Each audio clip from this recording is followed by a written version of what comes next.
Hey, what's good? What's good? Hey, what's good with y'all, man? This is Thawahgabar for Black Authentic Truth. Um, I had to do this live. I had some things that I didn't go over yesterday. Didn't go over yesterday. I wanted to go over, but it was an excellent interview that I had with Richard Taylor of Taylor Publishing House. I'm sorry, Taylor House Publishing. Yeah, that was a good interview.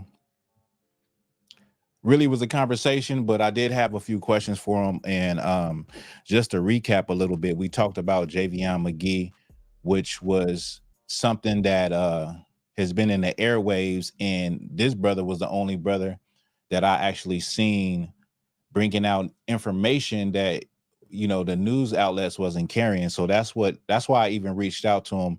Many people that have been rocking with me, y'all know I've been saying this for probably a week, maybe a week and a half, that I was going to reach out to him and try to have a conversation with him. After the interview, man, I got hit up on Black Authentic Truth on Facebook. I really don't really be on it because it's shadow ban, but I guess it was somebody that was trolling in the comments. It was so many comments, of course, that I was not paying attention to the comments. I was focused on our conversation, me and Richard, and the things he was saying. And from what I heard, it was trolls in the comment section. But afterwards, I got hit up with people saying that Richard is spreading misinformation. This morning, I got hit up with like 20 messages from just one person saying that Richard is wrong and blah, blah, blah, and all of this stuff. And when I go to look at the profile, it's somebody that doesn't even have a actual profile picture. You know how it is. You know how it is. That Honesty Gamer, thank you. Thank you. Yes, it was a lot of trolls yesterday. A lot of trolls, but yeah, looked it up, and in my mind, I'm saying to myself, because I spoke to Richard right after the interview, but in my mind, I'm saying to myself, like, okay, if you have this information that refutes what Richard said, then where is your video? Or why are you not coming out in public? And the fact that it's somebody without a picture, and without a profile that's shooting all of this information to me saying that Richard is wrong, his narrative is wrong, tells me that they not like us.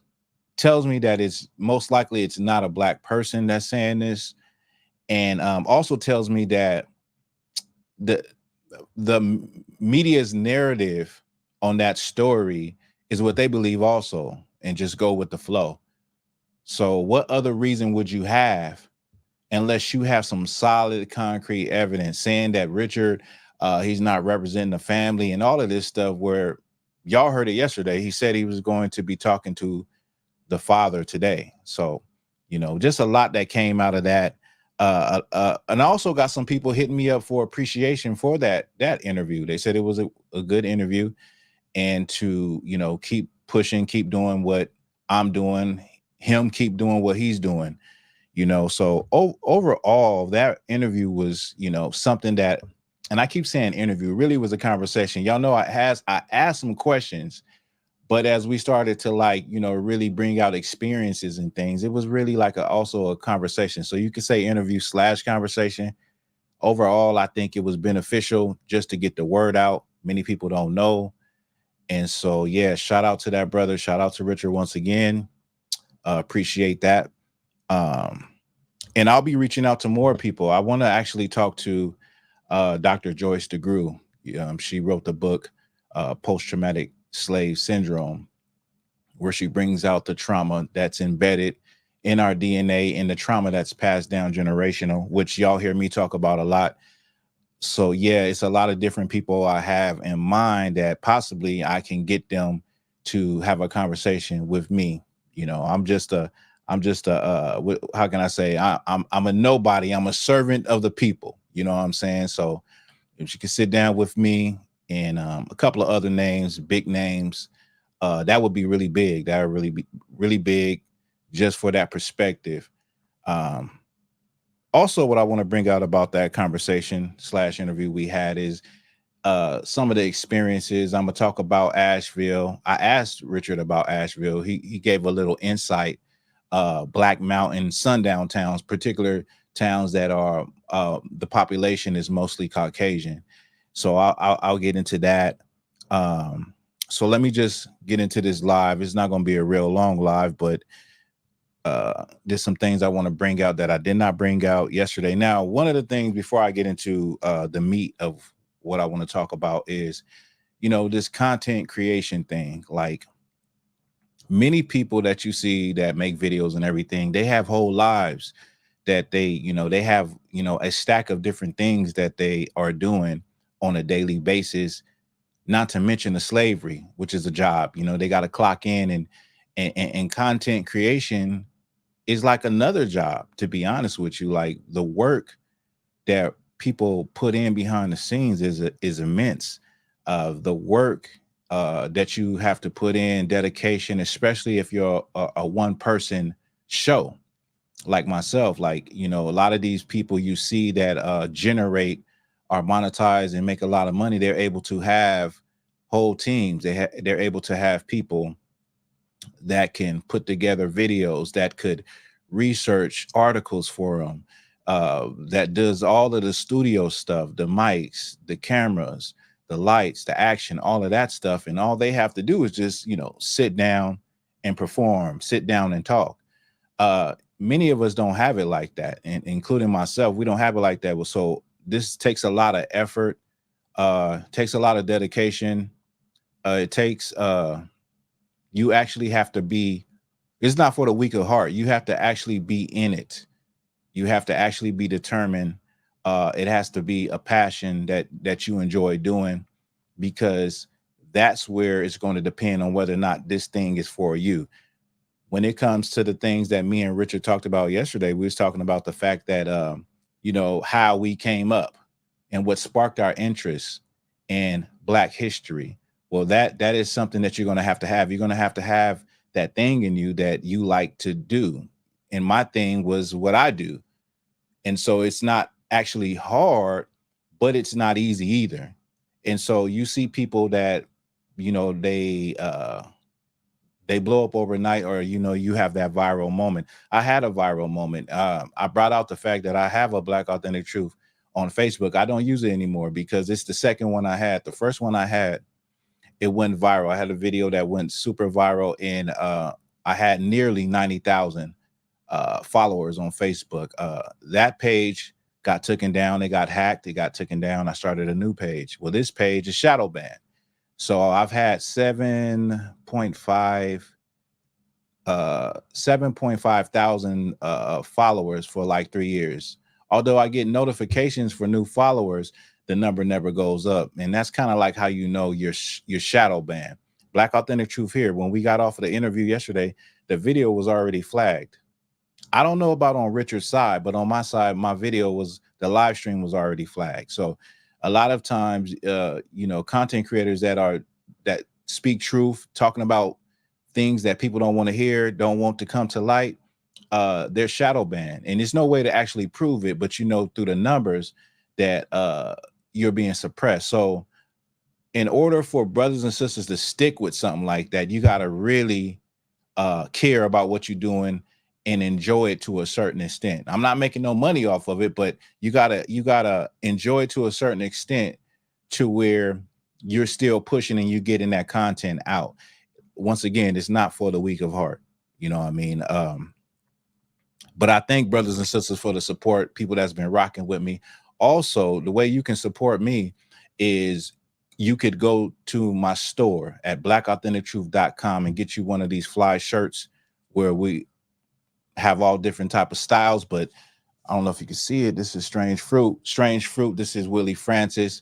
I'm working on some more designs. Unfortunately, I'm gonna have to add some more design. And I say unfortunately because Strange Fruit stands for, the idea. It's not necessarily how our brothers and sisters find their demise. It's more about the fact that no one is held accountable for it.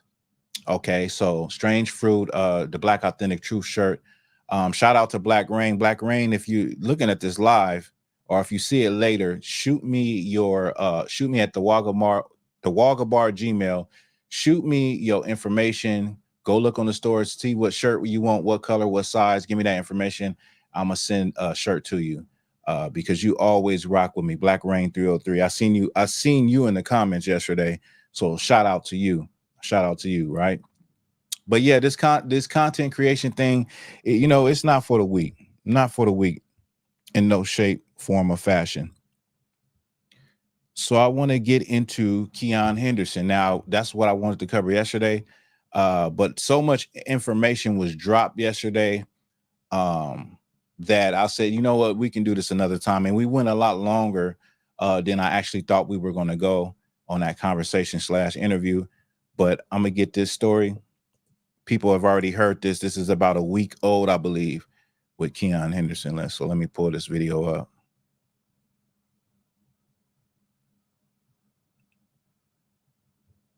Where we at?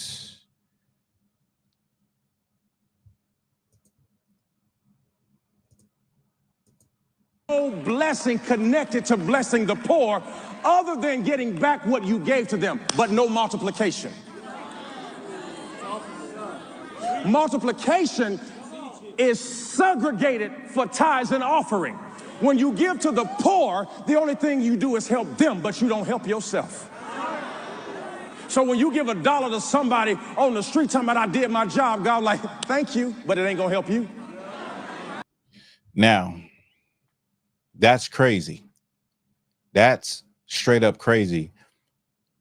It gets worse and worse when it comes to these Christian pastors, the things that come out of their mouths.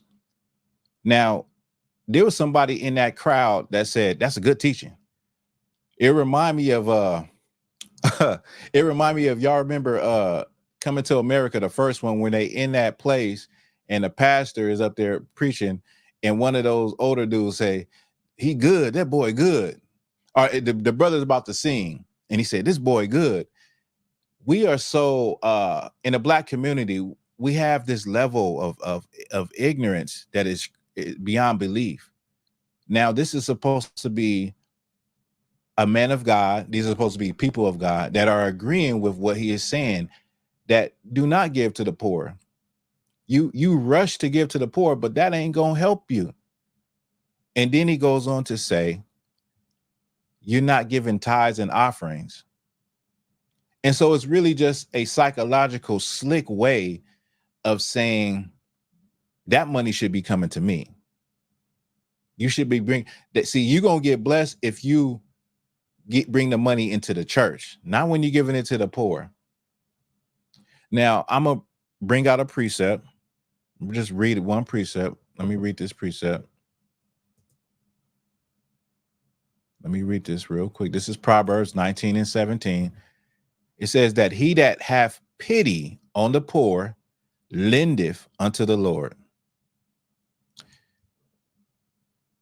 Now, remember what he said. He said, if you help the poor, you only helping the poor, you ain't helping yourself. But this is the same Bible that these people are reading out of. And he even goes on to say, read your Bible, as though he knows what he is talking about. But the Bible is saying something different. It says, if you have pity on the poor, when you give to the poor, it's like you're giving to the Lord. But that's not what Keion Henderson is saying.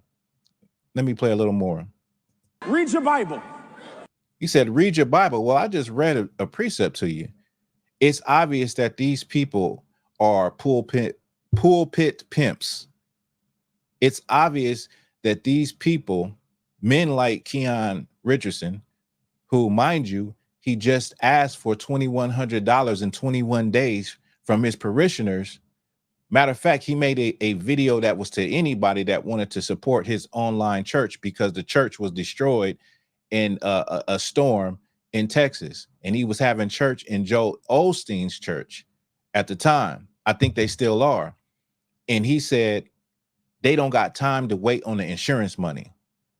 So he was in a position like how can I say it? Figuratively speaking, he was in a position of poorness, because he's sitting there asking, or you could say begging people for $2,100 in 21 days, because they don't got time to wait on the insurance company to pay out money. And then now he's saying, don't give to the poor, because he's not saying don't give to the poor. He's encouraging the people that follow him not to help people that they see in need. Now, if we all took that mindset, where would the Black community be? Like, a lot of us are here because of the compassion of other Black people. A lot of us are standing. A lot of us got through, hard times in our life because of the compassion of other Black people. And now, when I help a person, whether it's a homeless person or just somebody asking for help, I'm not thinking in my mind, what am I going to get out of it? But for some reason, Keion is telling these people that you know what, you're not even helping yourself when you give to the poor. But I just proved him wrong. And that just shows y'all that these people, they prey on the ignorance of Black people. Christianity came from the plantation, that religion of Christianity, the religion that of prosperity gospel, that came from the plantation. That whole prosperity thing about being rich and, getting a blessing you can't receive, that ain't really the message in the Bible. It's not.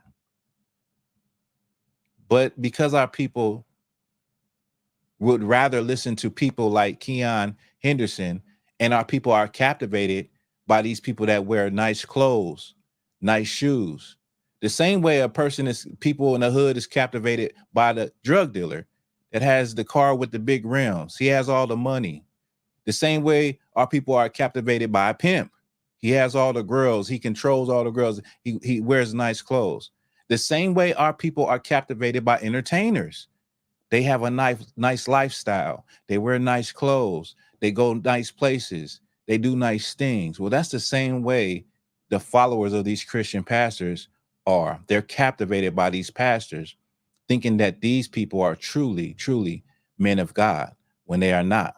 You know what I mean? Because they prove time and time again that their whole thing is to get rich off of the congregation. Now, the people in that congregation are struggling to even get to the church, are struggling to pay bills, and yet the pastor is living well off. And when the time comes for somebody that has passed away, for the church to handle the funeral and all of that, they turn around and say, well, we see here in the records that you haven't been given. We see here in the records that you only tithe this many times this year. So we can't cover that. That's the energy that's in that place. It's an energy that just takes, robs, and swindles Black people. So that's that story, right? I wanted to go over that. So now I want to talk about what I asked the brother yesterday about is, the sundown towns. Now we know these exist. There's videos with truck drivers, different people saying they were in a sundown town and they didn't even know. I cannot find a video, but like I said before, there is a video with a brother that was sent by the company to, I believe it might have been a place in Texas. He was sent to this place. He didn't know it was a sundown town. But when he got there, the clerk looked surprised, and the clerk was trying very hard to get this brother unloaded and him out of that town fast. And he later found out that he was in a sundown town. SB, right. How can one sleep at night after duping folks? I mean, that's a different type of evil to your people, man. Like, to really take advantage of people and line your pockets. That's crazy work. It's dishonest gain. You know what I'm saying? If I earn my money, I want to earn my money honestly. I got a conscience. I don't want to earn money like that.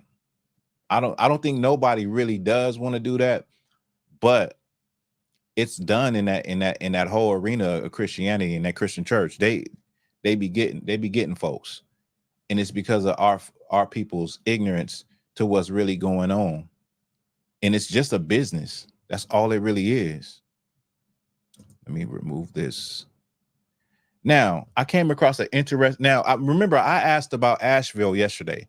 I asked Richard about Asheville. I asked him about Black Mountain. I asked him about a town named Faith.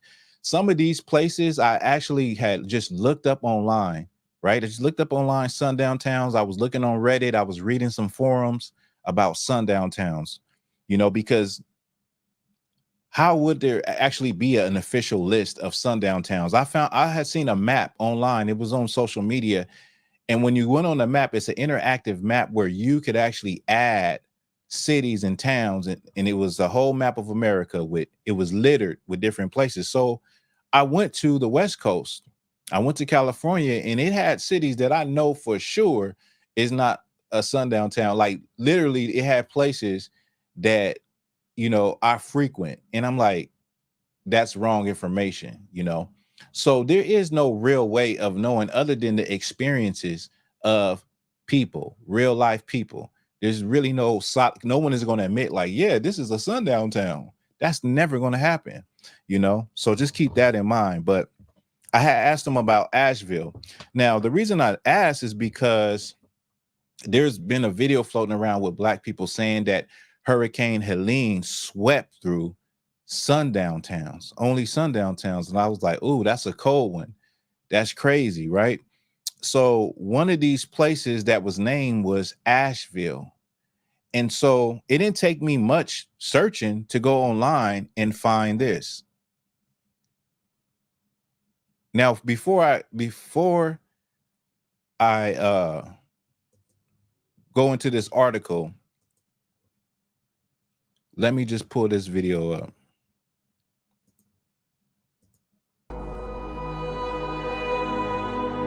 In western North Carolina, we are seeing catastrophic flooding. That includes Asheville, North Carolina. Just over the mountains, much of Asheville, North Carolina is underwater this afternoon. I-40 shut down in both directions between Tennessee and North Carolina. The French Broad River is reaching record levels near the Biltmore estate. The Buncombe County Sheriff says its office received more than 1,000 missing persons reports.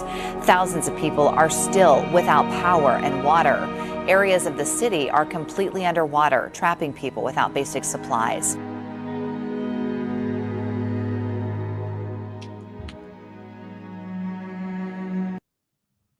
Now, that's the visuals, right? That's Asheville. Now, they're saying that Asheville was basically completely destroyed. And I wanted to know if it was any validity. Now, I will never probably know, because I would have to talk to residents in North Carolina to actually know what are their experiences, these different places. Yesterday, Richard gave a good experience with Black Mountain, meaning it's mostly Caucasian, and he went up a mountain and they basically went into an area, him and a friend, that you don't see any Black folks. And then later on, he talked to someone, a Caucasian man that he was, I believe he said in a home with, and he told him like he was lucky to make it out of the mountain because they were setting up and making sure that, you know, he wouldn't have made it out. And this was in the daytime. So there are places where you can go, even in the daytime, that's look beautiful and look harmless, where right away you stand out like a sore thumb. No different than if I was to go in one of these gated communities out here. If we just walk down the street, people would look at me crazy. They would look like, what are you doing here, nigga? You know what I mean? And you'll just stand out like a sore thumb, no more than, you know, a Caucasian person walking in the hood. You're gonna stand out. That's just the nature of people. But that was an experience. He brought that out that really gave a perspective of how things work, how things are in places like that, where it may look nice, it may look, you know, like a place where you want to have a picnic and sit down and take pictures, but it's not. You got to keep it pushing. So this article that I found, I'm gonna pull it up.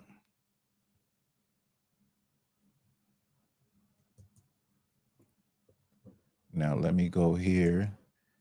This article, this is Mountain Express. This website is Mountain Express, Asheville, North Carolina. This article reads, Asheville Archives, White Supremacy Made Permanent in the 1900s. So I'm going to read some of it. Y'all just rock with me. All right. So I'm going to skip down. It says African-American men first exercised their right to vote in the 1868 election. By 1870, this right was adopted into the U.S. Constitution under the 15th Amendment. Tension surrounding its passage continued throughout the final 3 decades of the 19th century, often resulting in violence and death. By 1898, now y'all know that when it came to voting, Black people, when they would go to the polls, they would be threatened, they would be coerced on who to vote, or they could be put to death at the hands of angry mobs, okay, for voting. By 1898, the Democrats, who at the time identified as conservatives, began a white supremacy campaign. In 1900, North Carolina was set to vote on an amendment to its state constitution. Literacy tests were among the additions proposed. Illiterate white men, however, didn't have to worry. This point was made clear in a January 30th, 1900 Q&A in the Asheville Daily Citizen paper titled White Supremacy Made Permanent. The piece answered inquiries and concerns surrounding the amendment. Would, for example, uneducated white men have to pass a literacy test in order to cast a ballot? The paper answered, certainly not. Under it, any white man who could vote at any time before 1867 or whose ancestors, that is his father, grandfather, and great-grandfather, could vote at any time before 1867 can register, whether he can read and write or not. So North Carolina came with a proposed amendment for a literacy test. So this was proposed so that black folks could not vote because most black folks were illiterate. So if you was illiterate, you would not be able to vote. But when the question was posed whether or not white men who were illiterate could vote, it said no, they could still vote. This is not going to stop them. Now, listen to this. It says, the follow-up question asks, why this difference between the white man and the Negro? The paper responded, why, bless your soul, it is a matter of natural understanding and capacity. The white man has more sense and capacity than the Negro, and by nature understands the duties and responsibilities of suffrage and citizenship better than the Negro. And the Democratic Party holds that the uneducated white man can be trusted to cast a more intelligent vote than even an educated Negro. Ain't that something? Let me put a picture up. I'm gonna keep reading the article. This is the actual picture from the article that I'm gonna put up while I read the article, okay? This is the actual picture from North Carolina, from Asheville, North Carolina. Now it said, now I'm gonna go on into the go into a little more. It says, the vote for the amendment would not take place until August 2nd, 1900.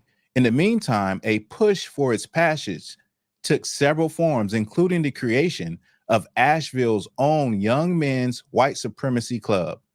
On June 27, 1900, the Asheville Daily Citizen reported on the organization's inaugural meeting held the previous night. Among its speakers was a Dr. Paquin, according to the paper. And let me see.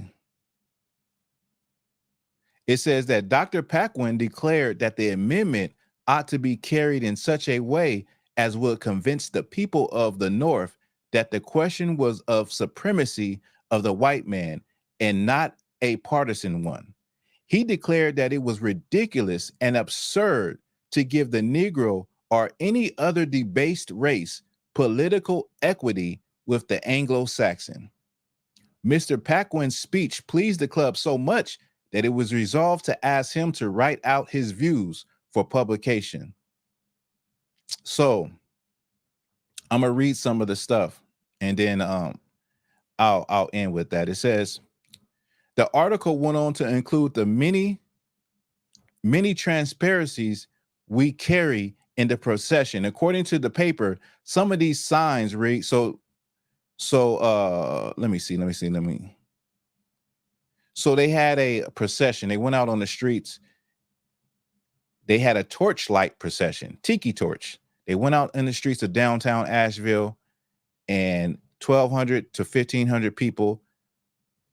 They were like a parade of spectators, old men and boys, ladies and children, full of enthusiasm. And they shouted until they became hoarse. Some of the things that they said was, all coons look alike. All coons look alike to us.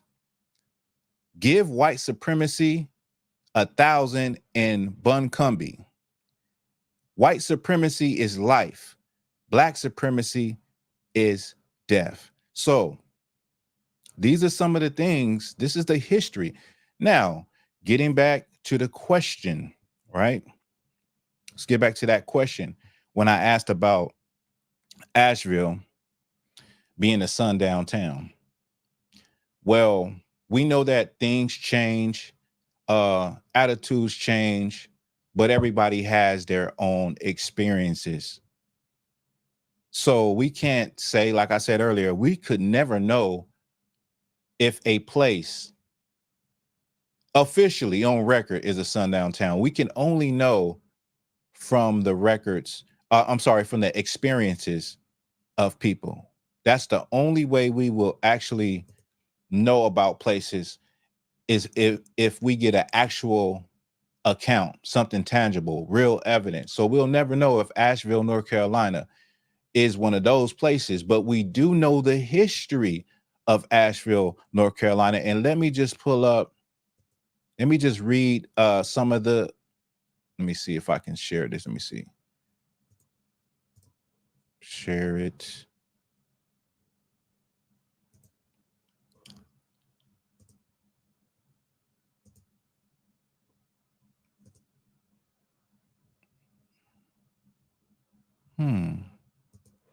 Take this down. Now, this is Asheville. I looked it up. So the population in 2023, it was projected in 24 to have 96,000. The population in 2023, I believe it was 95. Okay, 95,000. Race and ethnicity. The largest Asheville race ethnic group are white. That's 78.4%, followed by black people who are 10.4% and Hispanic 6.2%. Now, once again, going back to what I was saying, we will never know if it's one of those places, but this was one of those places that brothers and sisters are speaking about on social media, that was a sundown town that was destroyed virtually by Hurricane Helene. Now, can we say it? No, we can't. But the history shows you what the foundations of that place was. It was white supremacy. And, that's the real, you know what I mean? And so that's why when it comes to everything, you can't just say stuff, but we can do some research. So we cannot say that Asheville definitively is, but we can say that when it comes to, white supremacy and those attitudes towards black folks, that we know still exists in this world and it doesn't die. And there's always been a narrative that we live in a post-racial society where we have transcended race. We no longer have to deal with that, but we know that is not the truth from just the stories and the racial bigotry and prejudice that we see in here and things come out. So yeah, that's about it for this live, man. Appreciate y'all for rocking with me. Make sure you like this video, share this video, go to my store, BlackAuthenticTruth.com, get you one of these fly shirts if you want to support me. And I'll be back. Maybe I'll do another pop-up live sometime this week, maybe tomorrow. It's random, whatever pops up, but definitely on Sunday, I'll be back with a Black Authentic Truth episode where I'll go into some stuff, or maybe we'll play the video live of the interview with legendary photographer and historian Chester Higgins. So with that, shout out to y'all. I'll see y'all later. All right.